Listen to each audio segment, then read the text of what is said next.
الصحیحین.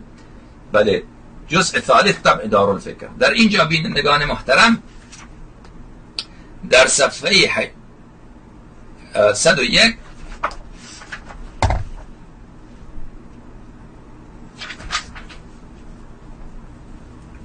تفسیر سوره قلم، تفسیر سوره قلم، حديث أول: أخبرنا فلاني فلاني عن أبي ذبيان عن ابن عباس إن أول شيء خلقه الله القلم. أول چیزی که آفرید قلم بود.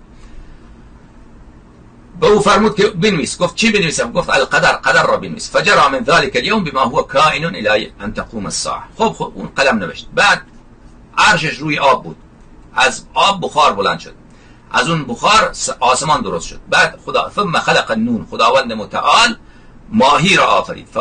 فبسطت الارض علیه، پس خداوند متعال بر روی اون ماهی، بله، زمین را